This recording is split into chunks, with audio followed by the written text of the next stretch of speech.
आप सच सुनना चाहते हो? या सिर्फ़ वो जो सुनकर आपको नींद अच्छी आए, मन अच्छा रहे, इस तरीके की बातें? क्योंकि आज मैं जो आपसे यहाँ पर बोलने वाला हूँ ना, वो थोड़ा-सा चुभेगा और सच बताऊँ ना तो चुभना भी चाहिए। क्योंकि आज मुस्लिम की सबसे बड़ी प्रॉब्लम ये नहीं है कि दुनिया उनके खिलाफ खड़ी है।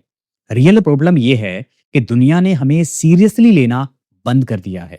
हम एक ऐसी भीड़ बन गए हैं ना, जिसका शोर तो बहुत है, लेकिन वेट, वज़न कुछ भी नहीं है। हमें लगता है कि हम ना विक्टिम हैं, लेकिन सच मालूम है क्या है? सच तो ये है कि हमने ना अपनी वैल्यू खुद गिराई है।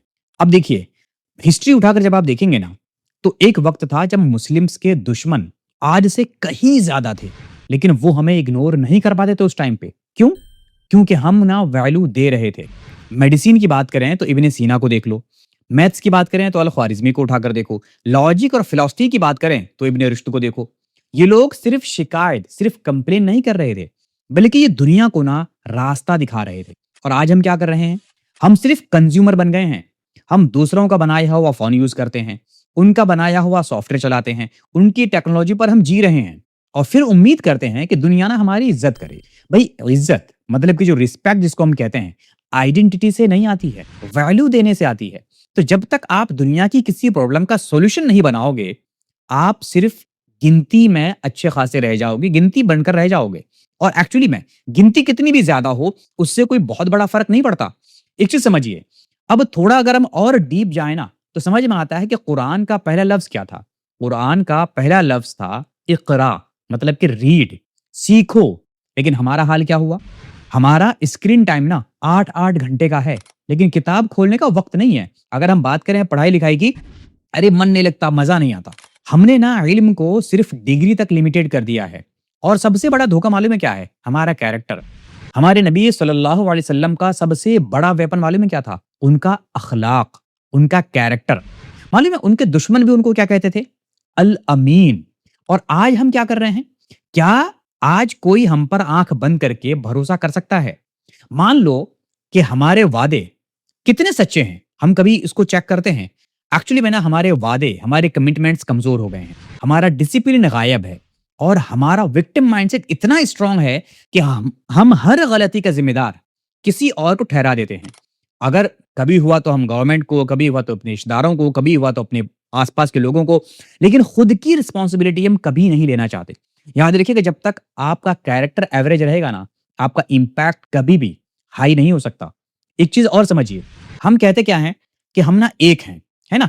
हम सारे मुस्लिम्स आपस में मिले हुए हैं, हम सब लोग एक हैं। लेकिन सोशल मीडिया के कमेंट सेक्शन में जाकर कभी देखा है आपने? एक दूसरे की टाँग खींचना, फ़िरकों में बँटना और एक दूसरे को कैंसल करना, ये ना हमारा एक नया शौक बन गया है। हमने दीन को ना सिर्फ़ एक आइडेंटिटी लेबल बना लिया है। एक बैज की तरह पहनते हैं, लेकिन उसकी जो रूह है ना, वो कहीं खो गई है, उसको हम भूल गए हैं। अगर आप अपने पड़ोसी के लिए, अपने काम की जगह पर और अपने दोस्तों के लिए एक वैल्यू नहीं हो, तो डेफ़िनिटली आपका मुस्लिम होना सिर्फ़ कागज़ पर है, एक्शन में नहीं है। तो सॉल्यूशन क्या है? अब देखिए, इमोशनल होके रोएँगे, क्या ये सॉल्यूशन है? बिल्कुल भी नहीं। अगर आप इमोशनल होके रो रहे हैं, अपने आप को दोष दे रहे हैं, तो इससे अब कुछ नहीं होने वाला। करना क्या होगा? वैल्यू वापस अगर चाहिए, तो 3 काम करने होंगे। सबसे पहला और सबसे ज़रूरी काम, बिकम अ क्रिएटर। कंज़प्शन बहुत हो गया यार, कंज़प्शन करना थोड़ा कम करो। कुछ ऐसा सीखो जो दुनिया को चाहिए। टेक्नोलॉजी सीखो, साइंस सीखो, फाइनेंस सीखो, हर फील्ड में टॉप पर आओ। अपने आप की वैल्यू एस्टेब्लिश करो, अपने आप को दिखाओ दुनिया को कि हम भी इस लेवल पर आ सकते हैं। एक्सट्रीम ओनरशिप, शिकायत बंद करो। अगर आपकी लाइफ खराब है तो उसका ज़िम्मेदार कौन है? दुनिया वाले हैं, गवर्नमेंट है, सरकार है, ये है, वो है। अरे कभी खुद को एनालाइज़ करके देखें कि दुनिया नहीं है वो ज़िम्मेदार, बल्कि उसके ज़िम्मेदार हम खुद हैं। अभी हम प्रूव कर देते हैं, इसकी ज़िम्मेदारी कैसे है? सपोज़ कि अगर आप अपना 24 घंटा उठाकर देखें तो पता चल जाएगा कि आप इस 24 घंटे में कहाँ टाइम स्पेंड कर रहे हैं। और तीसरी चीज़ है अपनी ज़ुबान और अपने वादे को ना पत्थर की लकीर बनाओ। लोग आपको देखकर ये बोलें कि यार ये मुस्लिम है, ये झूठ नहीं बोलेगा। कुछ भी हो जाए बंदा झूठ नहीं बोलेगा ये।